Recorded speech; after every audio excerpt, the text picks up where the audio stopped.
All right. Hey, look, it worked. It transitioned to the cameras just like that, just like I expected it to.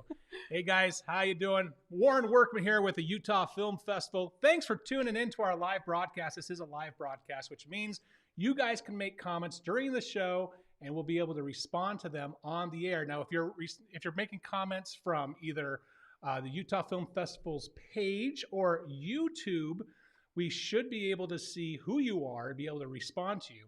If you're responding from any other link that this has been sent out to, if it's on a private page or anything like that, and we might not see who you are, so in that case, just say, hey, this is who I am. That'd be really helpful, and then we know who we're addressing. So what we're going to be talking about today, first off, I've got Tiffany here with me. I see, there she is. Hey. She just popped up. How nice. Okay. So Tiffany's with me, and she has a very interesting story. Now, we were talking about this the other day, and this got me very excited because I'm all about numbers and analytics, right? Mm-hmm. But let's first introduce you so people know who you are. Guys, this is Tiffany Gale. Tiffany, how and when did you kind of get started in our entertainment industry? I've done music theater all growing up. So I've done music and productions and all of that since I was really little. Mm-hmm. I was in my first play when I was 7 years old, I think. But getting into film, I was a PA on The Outpost. Oh, okay. Yeah. So I started on the crew side of things and then just fell in love with being on a film set. And I loved the collaboration from all the different departments and just like seeing how a film comes together. But I knew I do crew work as well, but I knew I wanted to be on the actor side. So that was about 4 years ago, I want to say. Yeah. Okay, 4 years ago. Now, but before you started really in acting, didn't you start with music? Yes. Tell me more about how you got started in music. Well, kind of like with music theater, like I took lessons growing up, and then I was a vocal performance major at my university. So I went to BYU, Idaho, and then I transferred to BYU. So yeah, I've just always been a singer. I actually have an album that will someday be coming out. And are we going to find it here at Tiffany Gale at TiffanyGaleMuse.com? That's the one. Right. You can go listen to me there and on YouTube. Yep. Wonderful. Okay. So a lot of what people are going to be tuning in right now, this is all about creating or something that you were able to work on. Well, I don't know how much I want to say about this too early. We'll get into what this. Well, I'm just going to say it. We're live. I'm going to goof up a lot. Okay.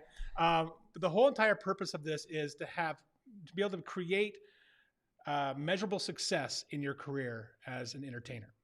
Yeah. And so, what type of work, by the way, do you typically get auditions for? A lot of commercials, tons of commercials. Yeah.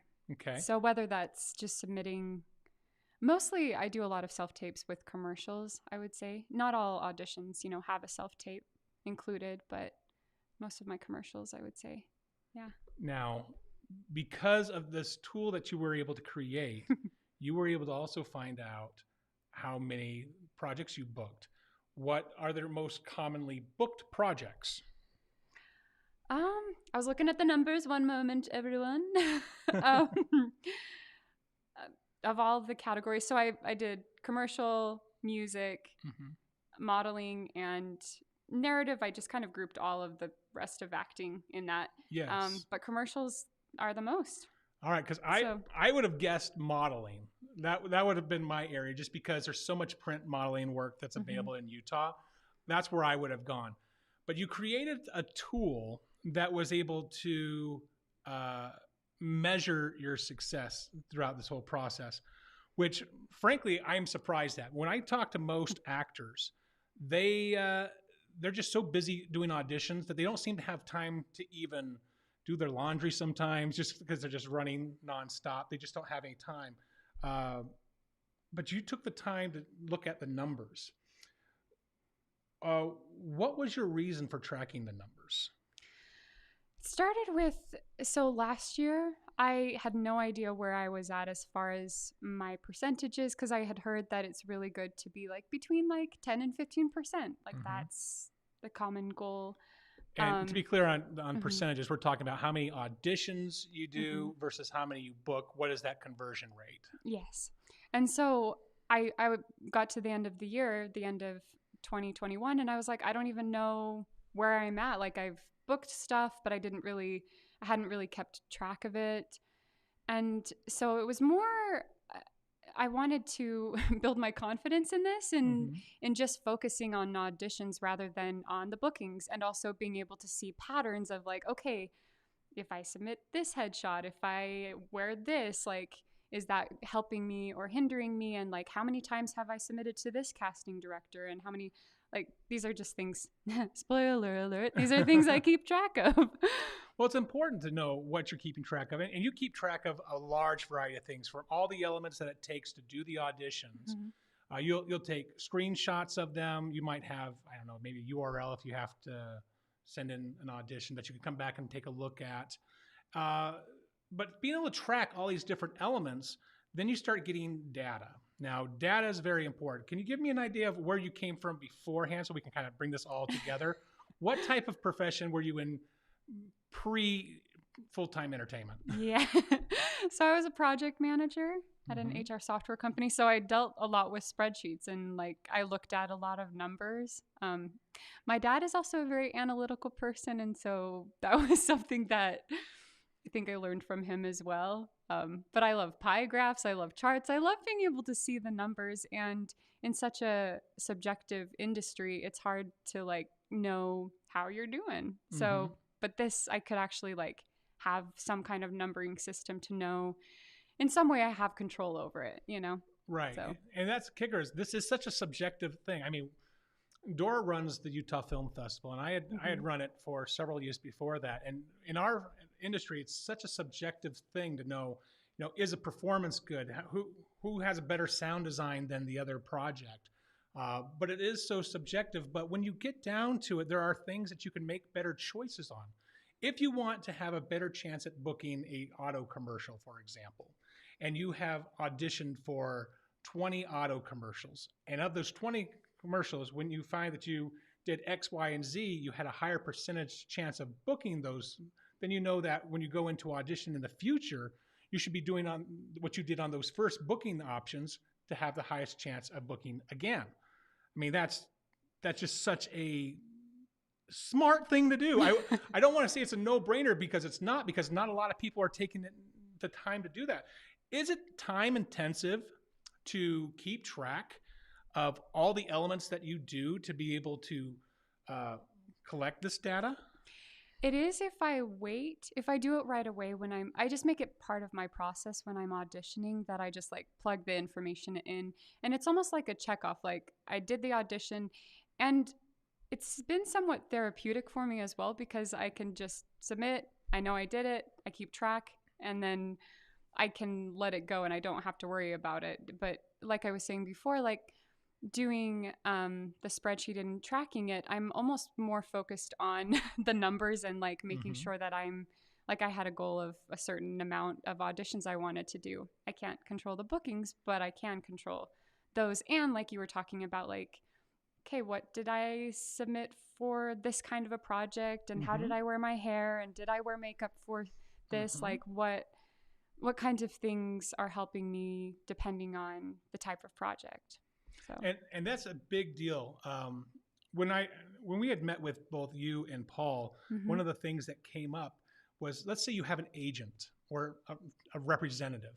Now they're going to charge anywhere from 10 to 15%, right? So does that mean they're really only doing 10 to 15% of the work? Probably, or less. And all the rest of it's going to fall on you as the entertainer, as the actor, as the musician, as the model. You're responsible for a good 85% or more of all the work, which means you got to do the hustling, and you got to pay attention to your own numbers. If you don't know what's working, that's on you. That's not on your agent or your manager. That's your responsibility. And you've already taken that on. You didn't need somebody to say you have to do this if you want to be successful. You're just like, I want to be successful. I come with this experience knowing that as a project manager, if you don't have the data, you can't be successful. It's just that simple. So I love that. You were able to, what was your conversion rate, by the way? So for direct bookings, I started tracking my direct bookings and so for this year, Mm-hmm. my rate is 15% Wow, booking. 15%. Yeah. Now, when you mentioned direct, what's for those who are new? Oh, What is the difference between what is a direct booking versus what is the alternative to a direct booking? I don't know the name for it's just I would Just say like auditions, a cold call, like you like could a call cattle it that. call or something like that. Sure. Or just like a cold, like whether my agent submitted me or whatever, Mm-hmm. to me, that's just like an audition that I'm submitting for. Direct booking, in my mind, is I didn't have to audition. They just selected me for They just the call you up role. and say, Hmm. Tiffany, I have the perfect role for you. Hmm. Are you available? This is the rate. This is the usage. We'll see you on set. Hmm. Yep. Oh, easy. And so that is 40%. 40 40 people, Yeah. 40% of direct bookings. That's like the goal of everybody I've had. Okay, so here's the thing. Excuse me. So we did a movie called Mistletoe Mix-Up. And when I was talking to some of these actors that came out from Los Angeles, they don't get those kind of numbers anymore. When they were starting off as kids, they were younger, they were seeing a lot of those numbers because they were a hot item on Hollywood's radar. Now, that's not the case, right? They're being asked to do the auditions. They're doing the cold calls. They're doing the cattle calls, that sort of thing. So a 40% is huge. Now, what do you credit all those direct bookings for? I don't know if that's part of the matrix or the metrics you have in your data, but what would you accredit all those direct bookings to? The first word that comes to mind is relationships. Mm-hmm. I'm also counting in there, we talked about this, that I've also cast myself in things or I've done my own projects. So 5 of my projects this year were things that I either cast myself in, that I was a part of because Mm-hmm. I chose myself for a project. But That's smart. You have to still create your counts. opportunities. Yeah.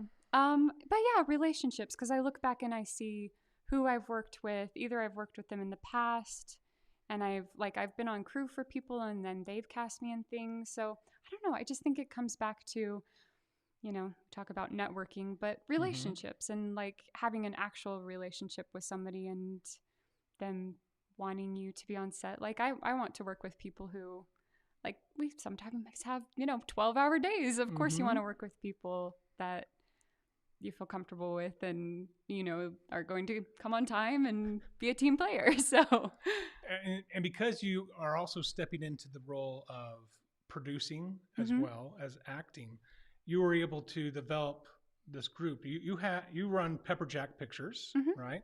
Talk to me about a little bit about what Pepperjack is and what you guys originally set out to do. Good question. So kind of at the same time, I started it at the beginning of the year. I just wanted to gather people because I was like, I know a lot of talented actors who, like, I wanted more experience in front of the camera, and I Mm-hmm. knew a lot of other people who just haven't had a ton of opportunities because there's only so much work that we've had, especially for narrative. And so I was like, Mm-hmm. okay, let's get together and we have to do double duty. Like, you're going to be learning crew and you're going to be in the cast, and we're going to trade off and we're going to film stuff for our reels and just to have that experience. And then it developed into something a lot bigger and just has, I think, really helped a lot of people know that we can create our own work and we can create good work. Mm-hmm. We don't always have to wait for the auditions. It's So true. It's true. Uh, Felicity. Oh gosh, I'm going to mess up her name. She did a web series. Felicia Day. Thank you, Felicia Day. Mm-hmm.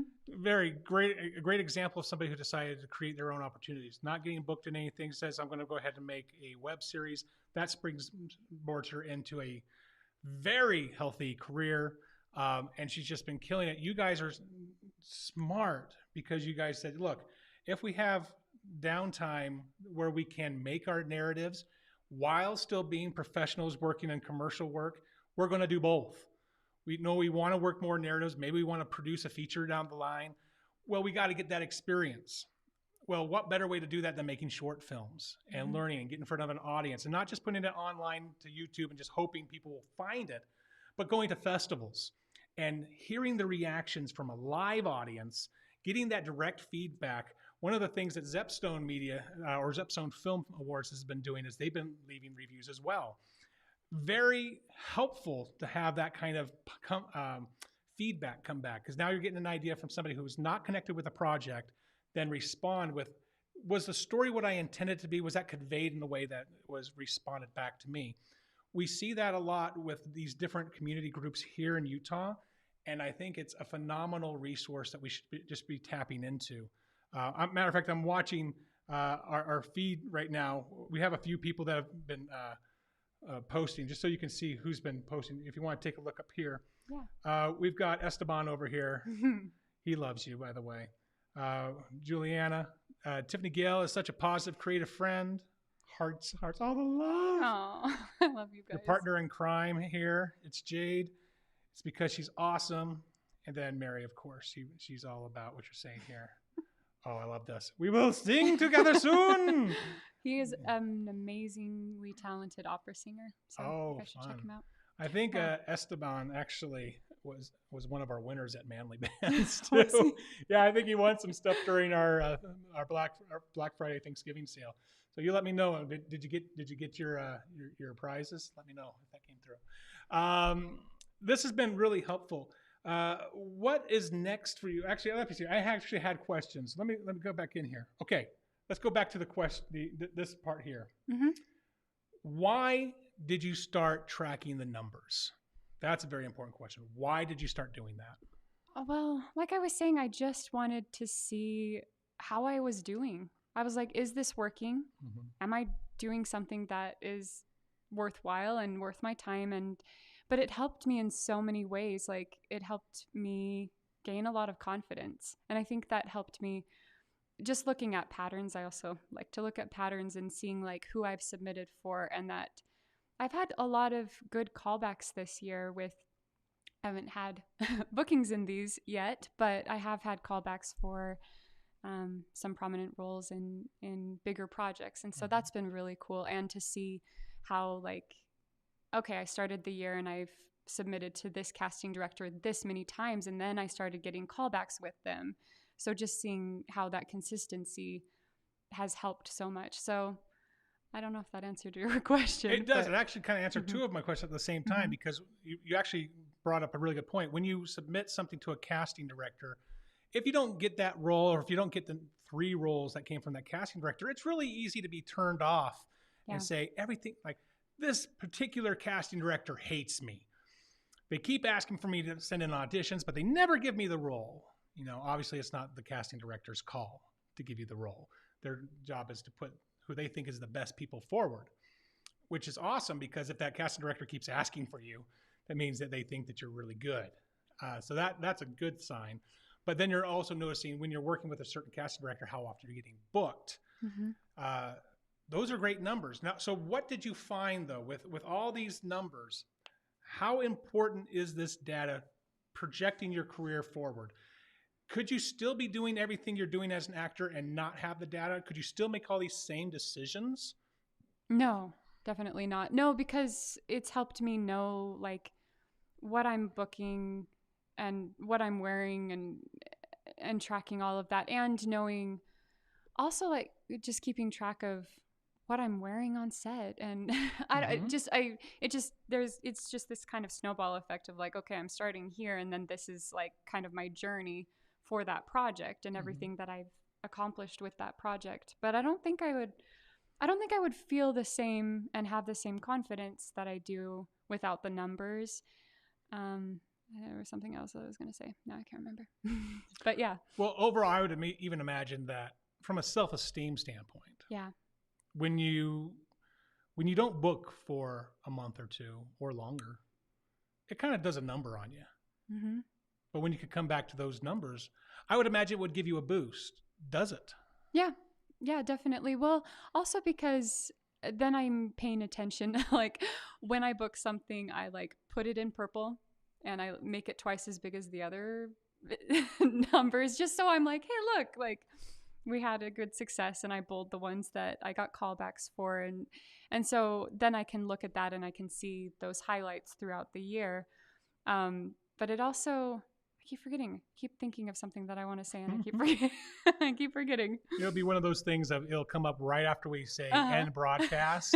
I'll be like, Warren, this is what I wanted to say. You just have to write it in the comments afterwards, and then this is what I was going to talk about. Exactly. Exactly. Now, one of the films that Pepperjack Pictures has done is It Is Clean. Now, It Is Clean is up for. Well, it's already an official selection of the Utah Film Festival. I believe it was just picked up with Best Shorts. Am I leaking information? LA? I don't know. I don't know. I don't think so. I think it's an official thing, so I think I'm okay. It won, I think, Best Narrative with Zepstone Film Awards. Yes. I think that's Carrie's Conversation. I was like, wait a minute. Which is also a Pepperjack production. Yes. Pepperjack Pictures production, yes. So you guys have got a few things happening right now. So you've got a lot of things in the works. What else do you guys have coming down the pipeline? And are you able to use the data that you're gathering for you as part of the process on what films you guys should be making? Or is that still, the data's just too new that you don't have enough data to be able to make that correlation? You are bringing up a good point that I should start collecting data for Pepperjack Pictures. That has been more about like what we've learned on each of the film sets more than anything. That's what's helped us grow the most is just, I don't know, just the experience on each of them, because we've grown a lot. Like we started and it was pretty rough. Like we really had to step it up, and every single time we learn a lot, but we're also pretty open to feedback and pretty open to being like, okay guys, like what was your experience on this film set? Right. So well, and at this point that might be the most beneficial portion from a production company standpoint. But now that as you are getting things finalized and you're getting things released, it might be worth noting. It's like, do we have the key art? Do we have a trailer? Do we have the behind the scenes footage? Do we have social media assets ready to go? Do we have the script ready to go? Do we have a director's statement? Does any of this matter? Which film festivals are tagging us on our social media? Do we respond to those? Yeah. Like one of the things you have in your spreadsheet. Jade, are you taking notes? One of the things you have in your spreadsheets, which I got a big smile in my heart when I heard that you have it in there, is, did you send a thank you note? That was just the sweetest thing. Is like, how many actors even think about doing a thank you note? I had Monica Moore Smith on one of the movies I was doing, and she brought in a wrap gift for the crew. She brought in cakes and little presents and things. It's those little things like that if you remember to do it, it leaves a positive impression. It doesn't cost a lot. Maybe it takes some time. Maybe it costs a couple bucks, but it leaves such a positive impression that people are like, you know what? That was lovely. And people remember that, and they'll respond to that going in the future. Now, we do have some questions that are popping up, okay? So the first question I've got here is from Charla. She says, do you track who your reader is for each self-tape? No, I don't. Ooh, that's a good idea for next year, because I'm going to revamp my spreadsheet. I like that question. All right. I will add that to the list. We also have something here from Kim Stone. She says, being so comfortable with tracking numbers and project management will definitely help your production company. How do you feel about that? Is there any other things that, well, I think we've kind of gone through all those things, and I agree with you totally, Kim. And then I like this. We were asking Jade if she was taking notes. All right, Jade, go watch it on the repeat. And then we have this one here as well. You need to sell your spreadsheet template. Maybe, but I think it might be getting updated here soon. So that's the other thing to pay attention to is as things keep on evolving and you keep on finding what works better and what data is more important than other data. Yeah. What data just doesn't matter, just going to fall off of your spreadsheet because it doesn't seem to have any real bearing on your career. That'll be interesting to see how that spreadsheet evolves. And I think it doesn't really matter. I want to get your thoughts on this.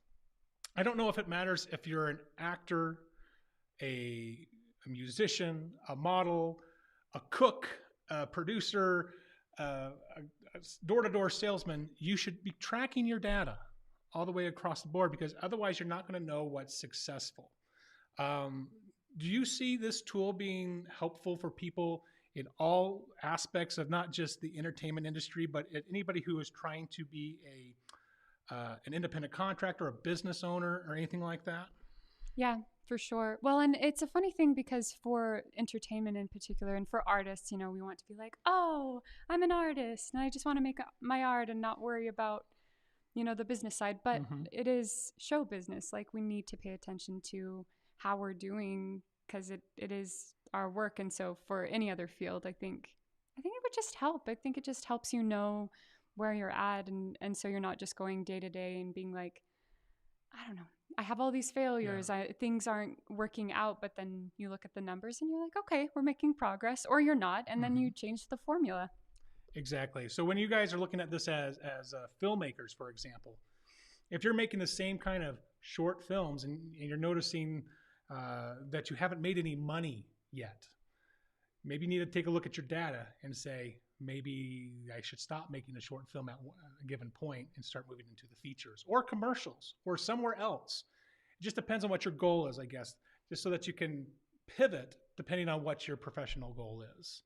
Yeah. So, all right. We got some questions. If you have questions up here during this live broadcast, this is your guys' chance to put it in. I met Tiffany. We had a long conversation once, going all the way to Goblin Valley. And when we were doing that, I got to know her really well. And it was interesting because you really had only been involved in Utah's film industry for a very short amount of time. I got something I'm going to pull up while you guys are coming up with questions. This is your IMDb page. Okay, she doesn't know I was going to show this. Nope. So this is your IMDb page. And if I scroll down here just a little bit, I see your very first project was only in 2018.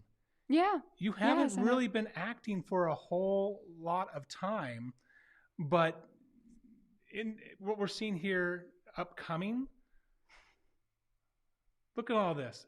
Upcoming here, we have more projects here. And by the way, it is clean, should be pushed as released now. But all these projects here have all been happening, in the last few months?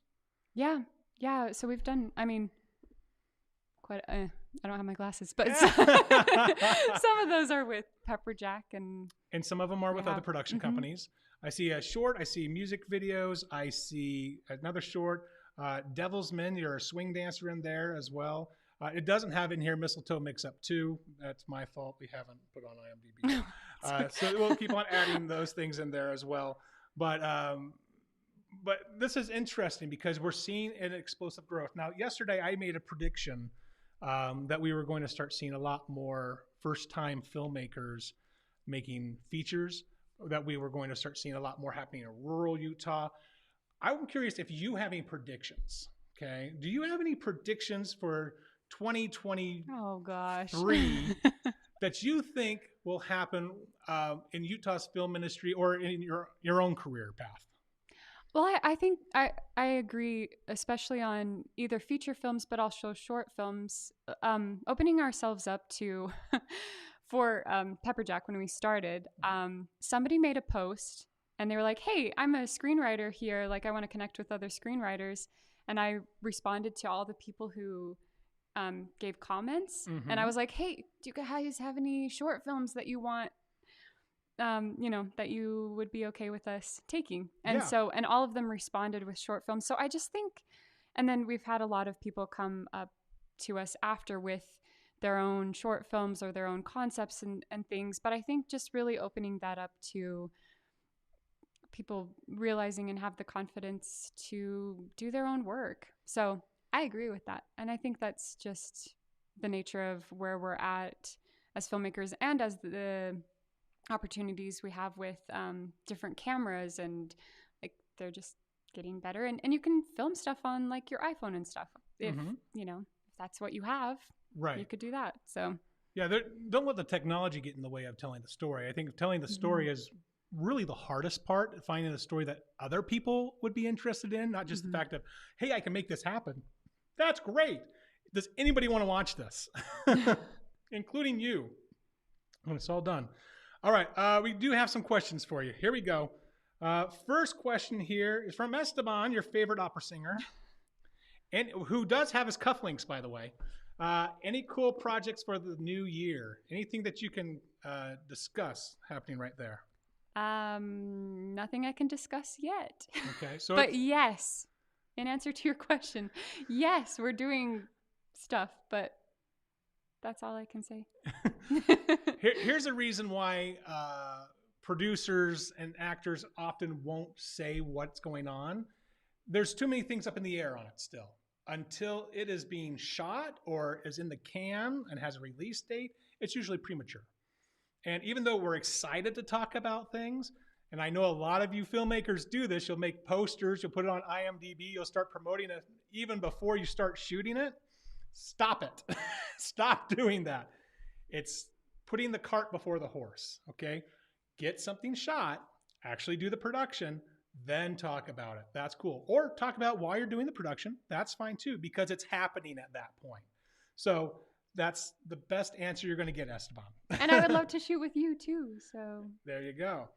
All right. Jade was commenting that it's one of my favorite places when we're talking about Goblin Valley. Yes, I agree. Here we go. Mary has a question for you. What are the most essential things to keep track of? Ooh, good question. Well, how much do you want me to say? Give your top 5 things. The ratio of top 3 things. I mean, ratio of bookings and top 3 things. Okay. Casting director. I would say who you're submitting to. Obviously the like type of project. So is it a commercial? Is it modeling work? Is it music? Is it narrative? Whatever it is. Something that I have found actually really helpful is knowing how long I'm spending on it. Because I have found that I used to spend a very long time on things that, like, I don't know. Didn't need to be that long. It didn't need to be that long. And just like I made it a goal, not at the beginning of the year, but a little bit later, that with my auditions, I do 3 takes and then that's it.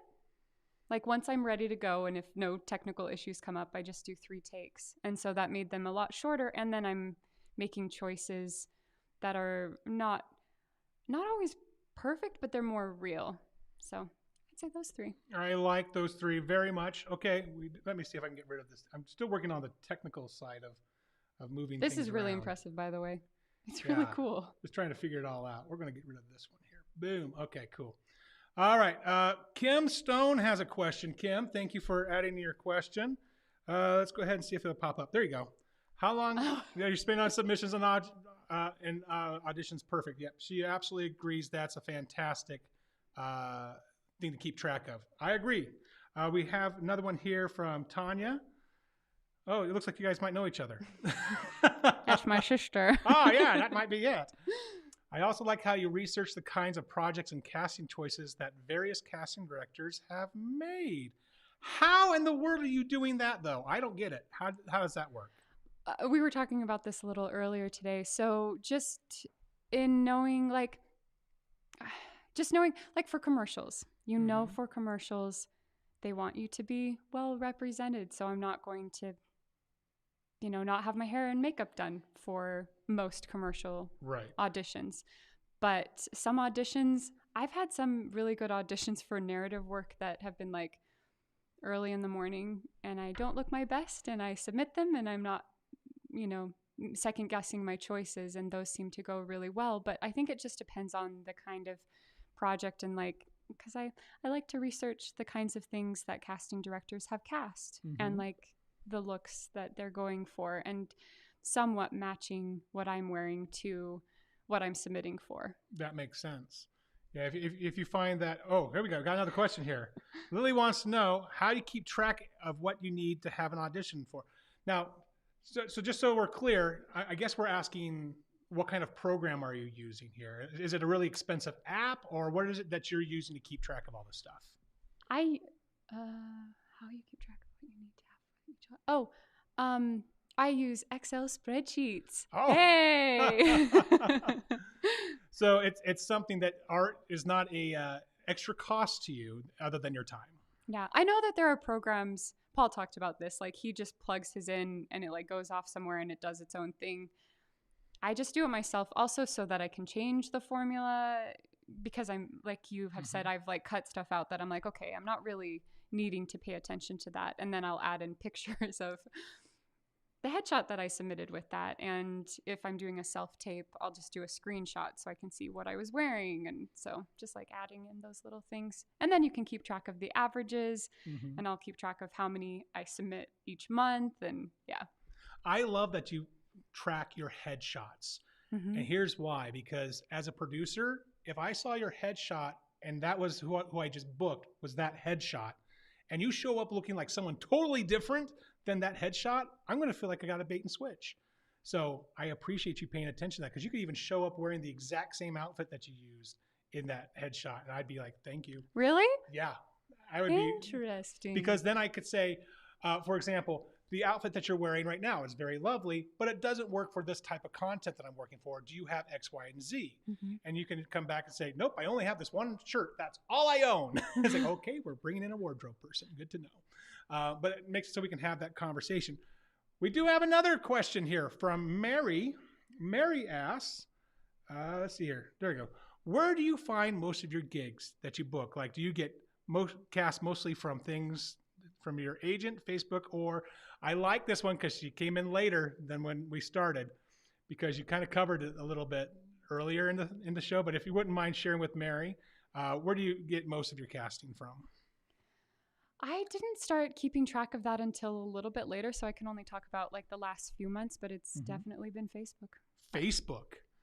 So especially for modeling, not all, yeah, a lot of modeling things. So I would have to do the breakdown because I get quite a bit from my agency, but I find that the ones from my agency are more self-tapes and that kind of a thing that I'm doing. But yeah, I get a lot from Facebook too. That's amazing. So specifically, I'm assuming Utah Filmmakers Facebook page? Yeah. Okay. Do you find them from any other resources on social media, or is it pretty much just Facebook? Yeah, just Facebook. Like occasionally things will come up on Instagram, but yeah, I would say most of them Facebook. Now, with your new spreadsheet, have you also started doing things like Actors Access and things like that yet? Or is that kind of like more of a 2023 part 2 version of the thing? Or what does that look like for you? Yeah, so I have Actors Access. I haven't put any of my, because I haven't wanted to pay for it yet, but I haven't put up my, my material yet, because you have to pay for it separately. So I wanted to wait on that until I felt like I had good material and that would be worthy of paying for to put it up, because it's like what, $22 a minute? Oh wow. For like a clip, like a 1 minute clip. That's not cheap. No. So I was waiting on that, but I do have Actors Access, so I've started to submit on that. But yeah, I think that's more a 2023 thing. Awesome. Yeah. Okay. Well, I'm going to wrap things up here. Well, man, you guys keep coming up with questions, though. I'm going to try and wrap this up. I was going to give her only 30 minutes, but I guess we're going to have to. Are you okay with sticking around to answer up some more questions? If you guys are still interested. All right. All right. Fine? We will only keep going as long as there's questions. If I go for like a 30-second lapse and don't see a question, we're ending it. Okay. Okay. So here is a question from Michelle. Okay. Michelle asks, do you use submission reports from your agents for data, or just those castings you self-tape or self-submit for? That's a very good question. That's a great question. Just the ones that I'm self-submitting for, or like that they came through my agency and then I'm submitting, through whatever link they give me. Yeah. Oh. So only the stuff that I've seen. So you're right. There's probably more and my numbers are off. I should ask. Because I bet your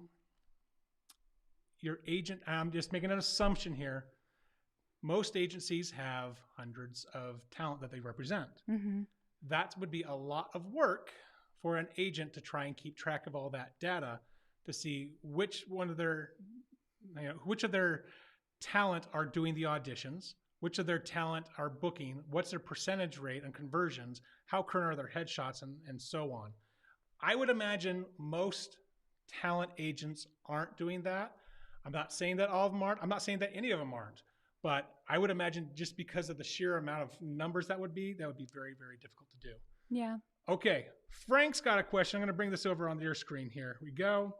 Who is your agent? Stars Talent Studio. Stars Talent Studio. There you go. Easy enough. Here's another good question. Did you have any success from casting networks? Casting networks, I'm imagining this is the, it's not Backstage or Actors Access. It's the, it's the other one. It's the one that's more. It's the one that's in LA and New York. It's run by the same people as casting networks. I'm assuming that's the one you guys are talking about. I know Michelle Christensen from Stars Effects and Talent Management has access to it. It's not Backstage. What is it? Breakdown Services. Oh gosh, finally got there. Okay, so Breakdown Services and casting networks kind of have the same pool of auditions that are happening for the bigger shows. But have you ever done casting network? Has that ever been something that you have? I used to. Well, I used to submit on like Backstage and some of the others, but I haven't as much this year. I've primarily submitted through my agency and through Facebook. Yeah. Jade's saying it's more commercial work. Yeah.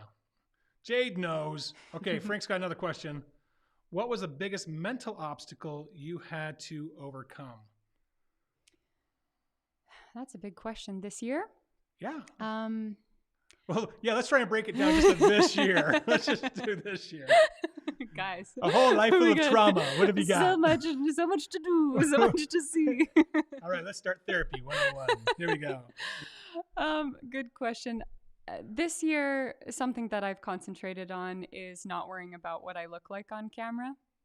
That's gotta be hard. Taken a lot of work, but just trusting that if you have a makeup artist on set, that they are making you look like you should, and then you do what you need to. And granted, like, I pay attention to where the camera is and where I'm placing myself and hitting my marks and everything. So still being aware of that and having that be an extension of the scene, but not being like, oh, it's my hair, just not worrying about that and just being more present with my scene partner. And that was a big obstacle to overcome. Very Thanks for good the question. Yeah. Julie has another one for you. How do you keep your positivity while facing the challenges of the industry? I would like to kind of piggyback on that as well. I know that specifically for actors, but this falls under anybody who works in our industry. It's such, trying to find out the best way to say this. Mental health is something that we've all been really able to dial in over the last few years. How do you keep your positivity when it's so easy to go dark mentally in this industry, with it being so subjective and being able to break down things you can't control? And well, I'll let you read into it what you would like to read into it. A couple of things. I think starting to take control more by starting Pepperjack and just making content and knowing, just having the confidence, knowing that you have the talent and you can create your own and you can tell stories and you're worthy of that. I think was one of the biggest things that I've learned this year.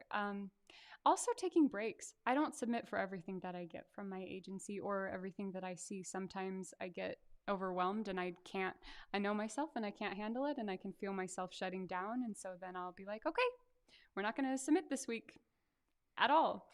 And I think that's helped me be a better actor because then I'm more present with my family, or just finding that balance and being like, okay, it's not all about what we're doing. And I know there's a big drive of like, okay, we have to hustle and that's what you have to do. And I understand that there are times like that. Like there will be an audition coming up that I'm like, yeah, this one is particularly important that I should push myself to do it. And I'm sure, like everyone, I've submitted at 2 a.m. on auditions. Like it just, sometimes that's what you got to do. But I think also taking breaks and realizing that it's not the most important thing, like living life and, I don't know, just enjoying people around you is more important. So. Good answer. I dig it. Yeah. I dig it. Good. All right, guys, you had 30 seconds and nobody filled in, so it's time to wrap things up. There Tiffany, we go. this was fun. The data is important. Being able to track it is important. Keeping a spreadsheet, keeping up with it daily is important because this is the only way you're able to see where you're at now, what are your goals for the next 12 months, and are you doing the things to get you along that path? Do you have any parting words before we go ahead and take off? Oh man, this is great. I don't know, just going back to just have confidence, guys. I mean, it's not I love you too, Mary. It's not always easy. And art is it's like we've talked about, it's such a subjective thing and it can just be so difficult to get weighed down with all the rejection. But I think for me, just realizing that I'm like, there are parts for me that I know are specifically for me, and not every part will be for me, and that's okay. Yeah. So Exactly. Well, yeah. you know what, Tiffany, this has been an absolute pleasure. Thank you so much. And guys, one of my New Year's goals this year is to do more of these, sit down chats in person, not trying to do it on different people's houses and getting horrible feeds, but talking about what are attainable goals, what are some things that people can do to actually improve their craft, to have better mental health in this industry, to support each other and build this community up, just like Pepper Jack Pictures is doing too. So wonderful, good job. And so if you guys would like to be on the show sometime and share your experiences and your tips and things that are working for you, go ahead and reach out to me. You can find me really here at the UtahFilmFestival.com. Shoot us some emails at UtahFilmFestival@gmail.com. Dora runs the festival, but she'll forward it on to me. And then, guys, that's about it. Thank you so much for watching, and I'll catch you guys probably in the new year. Take care. Good job.